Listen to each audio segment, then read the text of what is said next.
अस्सलाम वालेकुम दोस्तों, मेरा नाम कदस भट्ट। इस वीडियो में आपके साथ मैं क्रिप्टो मार्केट की ताज़रीन अपडेट्स, न्यूज़ और उन अपडेट न्यूज़ के ऊपर मेरा एनालिसिस होता है। बाज़ औक़ात कुछ क्रिप्टो करेंसीज़ के प्राइस एनालिसिस भी मैं करता हूँ और साथ कुछ रैंडम इन्फॉर्मेशन भी आपके साथ शेयर करता हूँ।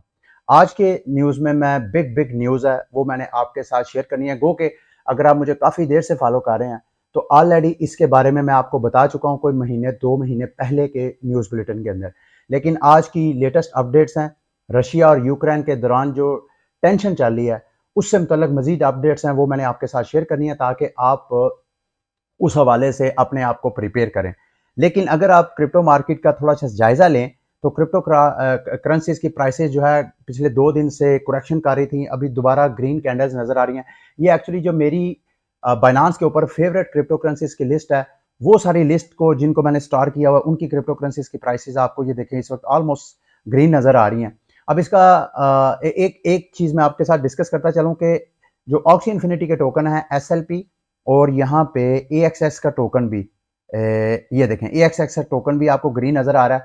वो क्यों नज़र आ रहा है उसके पीछे एक रीज़न है। वो मैं चाहता हूँ कि अगर आपने ऑक्सी इन्फिनिटी में कोई इन्वेस्टमेंट की है या इन्वेस्टमेंट का इरादा रखते हैं, तो आपको ये एक कल मेरे टीम मेंबर ने वीडियो अपलोड की है। ऑक्सी इन्फिनिटी की नई गेम लॉन्च होने वाली है ओरिजिन। इनका जो इस वक्त गेम है वो बैटल वर्जन 2 है। इनका बैटल वर्जन 3 लॉन्च होने वाला है ओरिजिन। अब वो क्या गेम है, क्या क्या नए फीचर्स वो लॉन्च कर रहे हैं, उसके ऊपर मेरे टीम मेंबर सैयद अवीद अली ने वीडियो बनाई है। अगर आप यूट्यूब पे लिखेंगे इल्म आलिम ओरिजिन, तो ये वाला वो ये साथ मेरे चैनल को आप देखें लोगो, और साथ ये जो थंबनेल है इस थंबनेल को देखें ऑक्सी इन्फिनिटी बैटल वर्जन 3। ये वाली वीडियो आज लाजमी देखें, जिसमें उन्होंने बताया कि ऑक्सी इन्फिनिटी के बिजनेस मॉडल के ऊपर इस गेम का क्या इम्पैक्ट हो सकता है। और ये भी मैं आपको बताता चलूं कि इस नई गेम लॉन्च में, चूंकि ये मेन नेट लॉन्च नहीं करेंगे अभी, ये अल्फा वर्जन लॉन्च करेंगे, एक बीटा वर्जन, एक टेस्ट वर्जन लॉन्च करेंगे। उसमें आप फ्री ऑफ कॉस्ट इनकी 3 ऑक्सीज लेके प्ले कर सकते हैं। तो अब इसमें लर्निंग की भी अपॉर्चुनिटी है। आप लोगों जो ऑक्सी इन्फिनिटी से फ्यूचर में इन्वेस्टमेंट करना चाहते हैं, गेम प्ले करना चाहते हैं या दूसरों को स्कॉलरशिप देना चाहते हैं, उनके लिए अपॉर्चुनिटी ये है कि वो फ्री इनकी ऑक्सीज लेके इनकी ओरिजिन गेम को प्ले करें, वहां से लर्न करें। अगर वो समझेंगे यार यहाँ पे इन्वेस्टमेंट करना बनती है, ये प्ले टू अर्न गेम उनको इंसेंटिव दे सकती है फ्यूचर में, तो फिर वो इन्वेस्टमेंट करें। तो ये वीडियो आपने लाजमी देखनी है। और दूसरा, इनका 2 टोकन है एसएलपी और एएक्सएस, जिसकी बाइनेंस के ऊपर लिस्टिंग है, इस वजह से वो नजर आ रही है। लेकिन इनका एक तीसरा टोकन भी है रॉन टोकन, जिसके ऊपर मैं पिछले, अगर आप मुझे काफी देर से फॉलो कर रहे हैं तो उससे मुतल्लिक आपको अपडेट करता आ रहा हूँ। रॉन टोकन की प्राइस ऑलमोस्ट 2% क्रैश हुई है पिछले 24 घंटों में। लेकिन ये रॉन टोकन अभी लिस्ट नहीं हुआ है बाइनेंस के ऊपर, ओकेएक्स के ऊपर या दीगर जो एक्सचेंजेस हैं, टॉप एक्सचेंजेस, उनके ऊपर लिस्ट नहीं हुआ। आप इमेजिन करें कि जब ये लिस्ट होगा इसकी प्राइस कितनी पंप होगी। लेकिन ये सारी चीजें मार्केट के जो दीगर फंडामेंटल्स होते हैं उससे हटके नहीं होती। अगर आप बिटकॉइन की प्राइस की तरफ जाएं, तो बिटकॉइन की प्राइस कल मैंने आपको बताया था कि 50 की मूविंग एवरेज के पास पास ही ट्रेड हो रही है, और अभी जब मैं वीडियो बना रहा हूं अभी भी उसी रेंज के अंदर बिटकॉइन की प्राइस जो है वो ट्रेड हो रही है। ये मैंने एक ट्रेंड लाइन ड्रा की थी, ये देखें अभी भी इस ट्रेंड लाइन के पास ट्रेडिंग हो रही है। अब प्राइस ऊपर जाएगी या नहीं, इसका बराह रास्त ताल्लुक चार्टिंग के साथ या टेक्निकल एनालिसिस के साथ नहीं है। इस वक्त क्रिप्टो करेंसीज की प्राइसेस जो हैं वो मार्केट के जो दीगर फंडामेंटल चेंजेस हो रही हैं, जो न्यूज आ रही हैं, उनका इंतजार किया जा रहा है कि वो न्यूज किस तरह आती हैं। अगर वो ऐसे आती हैं, ना सिर्फ दुनिया की जो दीगर फाइनेंशियल मार्केट्स हैं वो सारी डंप होंगी, बिटकॉइन और क्रिप्टो करेंसी की दीगर जो मार्केट की क्रिप्टो करेंसीज है उन सब की प्राइसेस वो डंप हो सकती है। अब अपडेट्स क्या है, आज का बुलेटिन कोशिश करूंगा थोड़ा मुख्तसर हो। अपडेट ये है कि रशिया और यूक्रेन के दरमियान टेंशन चल रही है, इसके बारे में आपको पता होगा। मैं थोड़ा सा आपको मुख्तसर बता देता हूं।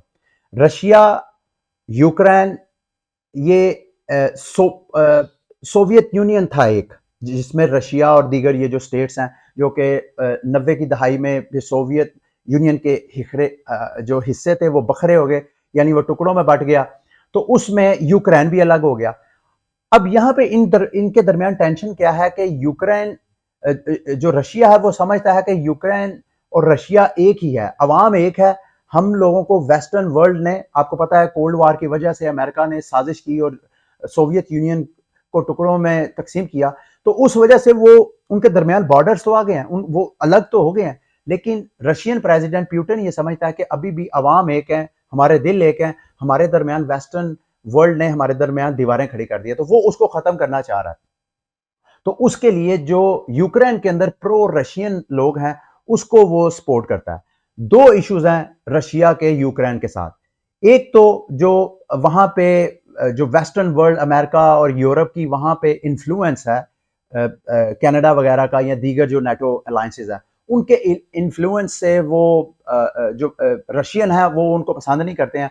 वो समझते हैं कि यूक्रेन ये हमारे बहन भाई हैं तो हमारा इनके साथ ज्यादा अलायंस बनता है बनिस्बत इसके कि नेटो के साथ अलायंस करें। यानी रशिया को एतराज है कि यूक्रेन को नेटो कंट्री में नहीं एक्सेप्ट करना चाहिए जो यूरोपियन यूनियन है, क्योंकि वो हमारे बहन भाई हैं, उनका अलाइज हमसे सूट करता है। और दूसरा, रशिया ये चाहता है कि यूक्रेन के वो वाले एरियाज जो कि रशिया के साथ इल्हाक करना चाहते हैं उनको जो यूक्रेनियन गवर्नमेंट है वो उसको अलाउ करे। तो अब ये दोनों चीजें टेंशन बनी हुई है, क्योंकि यूक्रेन कोई भी मुल्क ये नहीं चाहता कि उसका एक सूबा जो है, फॉर एग्जांपल पाकिस्तान, ये कभी नहीं चाहेगा कि केपीके जो है वो ये ऐलान कर दे कि वो बांग्लादेश का हिस्सा बनना चाहता है या वो इंडिया का हिस्सा बनना चाहता है। तो यूक्रेन के साथ भी यही है। यूक्रेनी जो रियासत है वो ये इस चीज की इजाजत नहीं देती कि उसके कुछ इलाके जो हैं वो रशिया के साथ अल्हाक कर लें, ताकि रशिया जो है वहां से दीगर इलाकों के लिए कॉन्स्पिरेसी करे। तो इसकी कोई परमिशन नहीं दे सकता। एक तो ये टेंशन, और दूसरा जो वेस्टर्न इन्फ्लुएंस है यूक्रेन के ऊपर उसको रशिया कम करना चाहता है। तो यूक्रेन गो के ये टेंशन कहा यह जा रहा है कि शायद मीडिया की हद तक है, लेकिन ये मेरे दोस्तों भाइयों रियलिटी है। सिर्फ क्रिप्टो मार्केट के अंदर नहीं, जो दीगर फाइनेंशियल मार्केट है उन सब के अंदर जो इन्वेस्टर है वो यही इंतजार कर रहा है कि ये ऊंट किस करवट बैठेगा।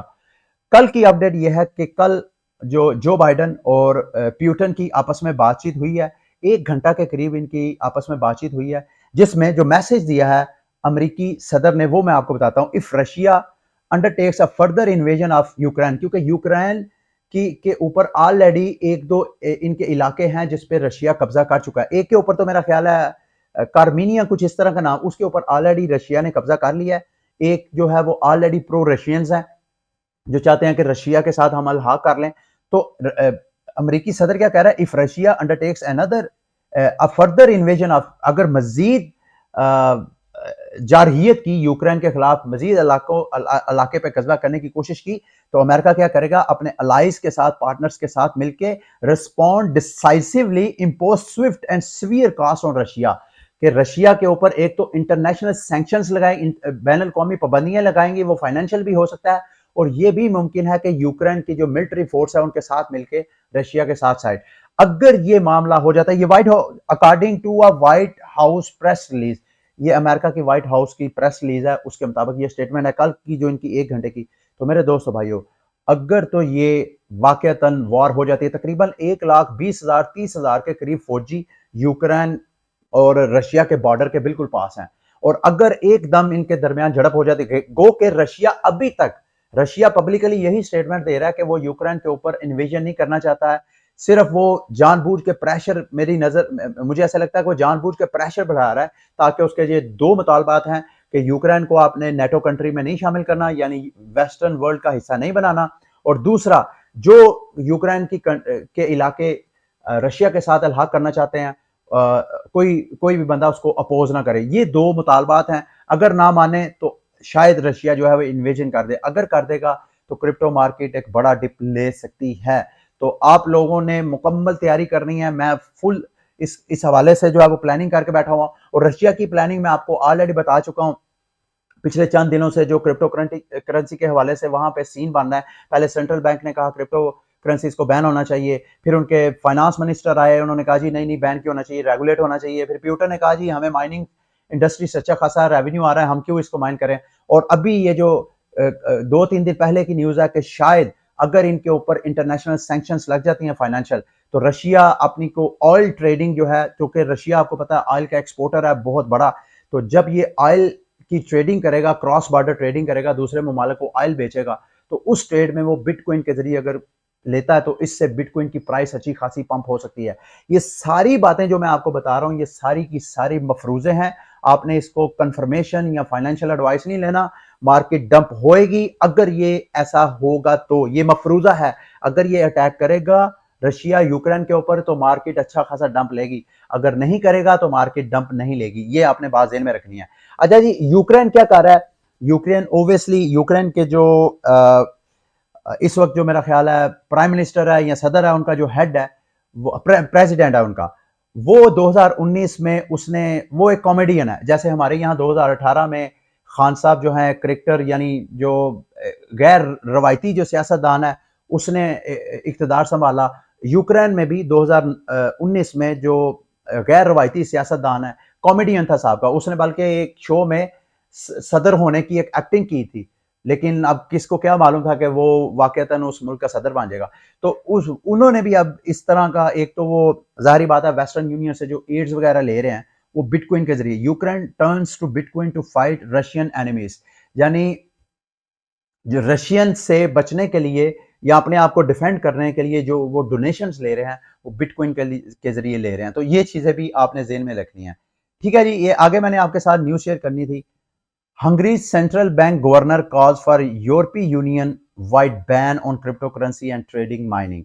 जो यूरोपीय यूनियन है, the governor of Hungary central bank has called, उन्होंने यूरोपीय यूनियन के जो दीगर ममालिक हैं उन सबको कहा है कि क्रिप्टो करेंसीज की ट्रेडिंग और उसकी माइनिंग के ऊपर पाबंदी लगाई जाए।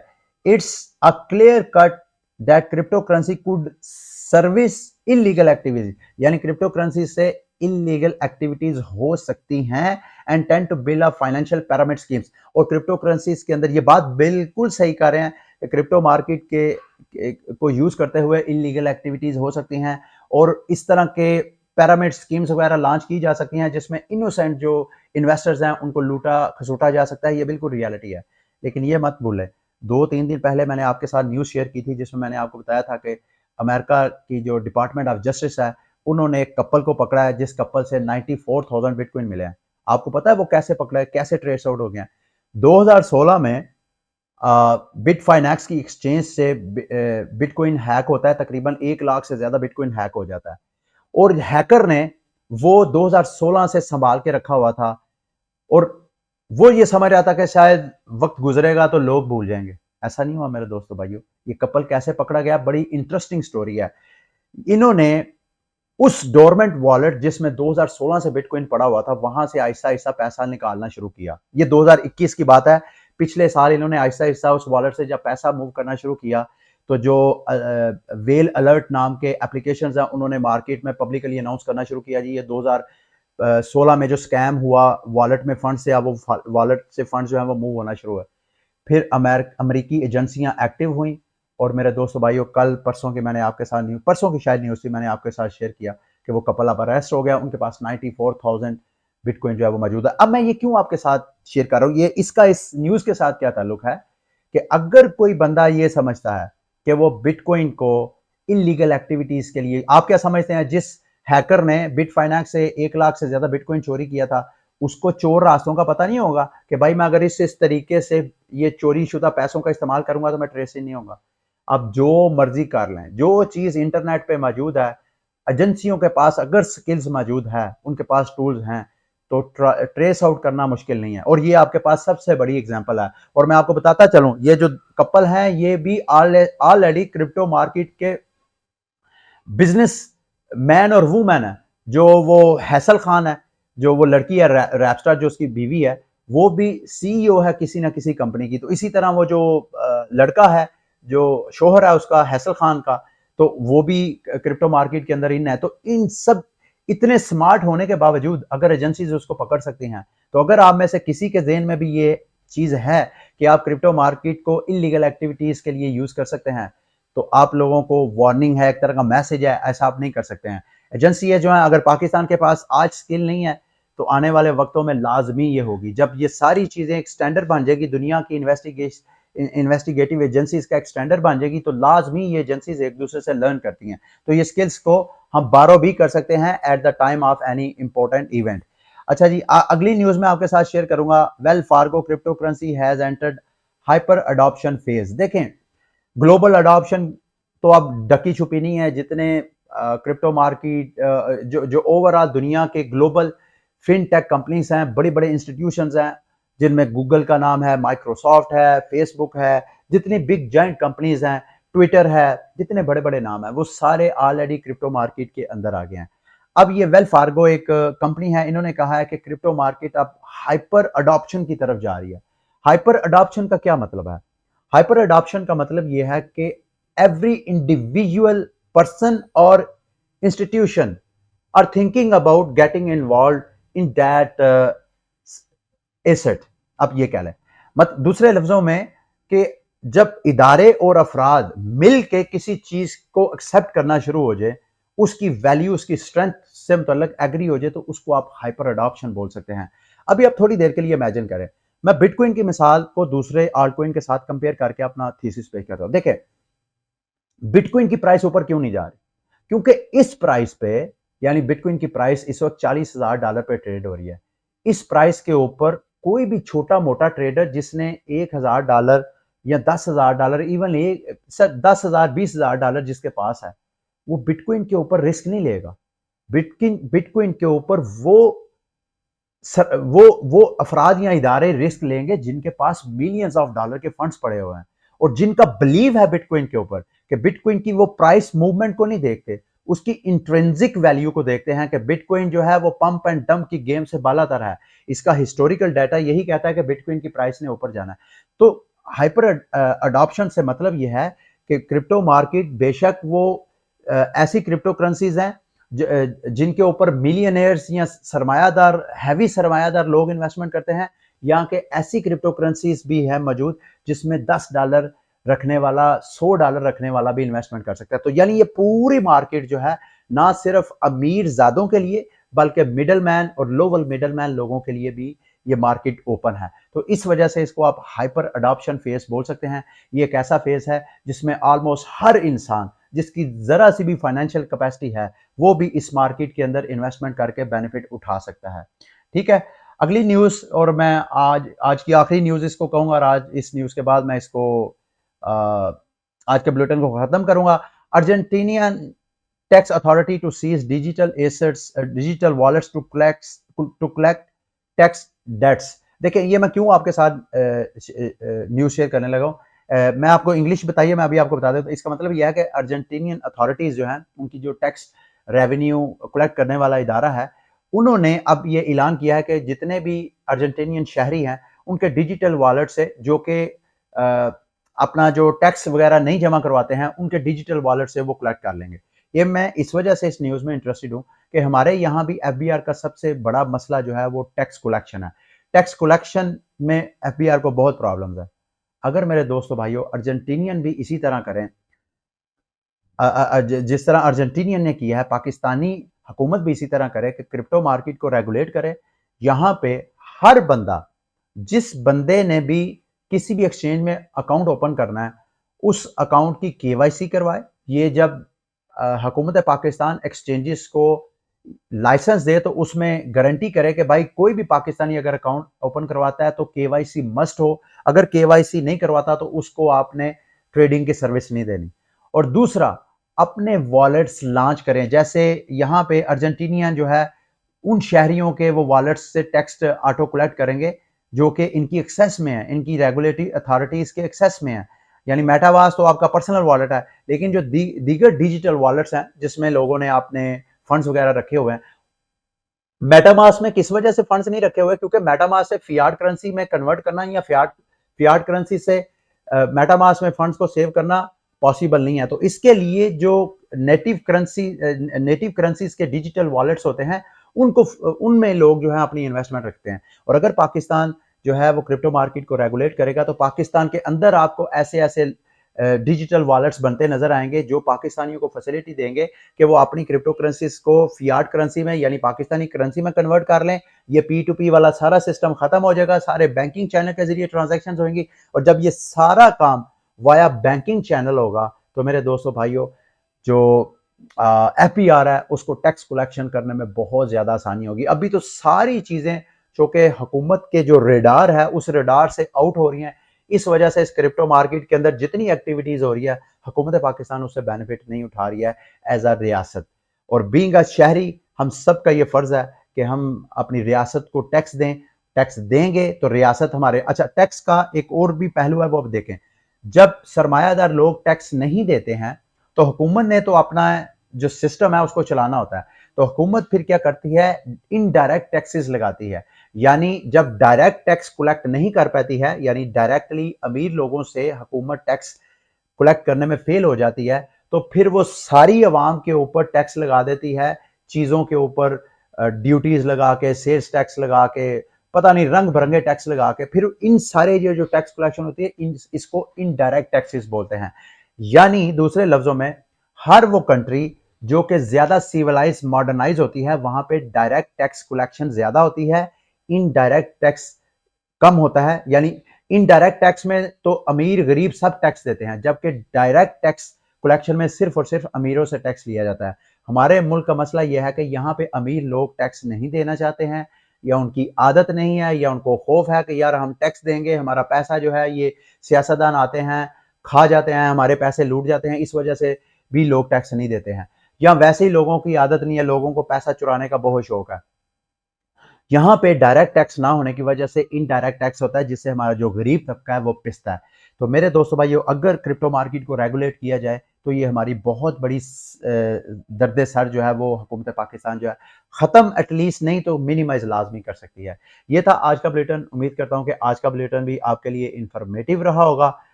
अगली वीडियो तक के लिए मुझे इजाज़त दें। अल्लाह हाफिज़।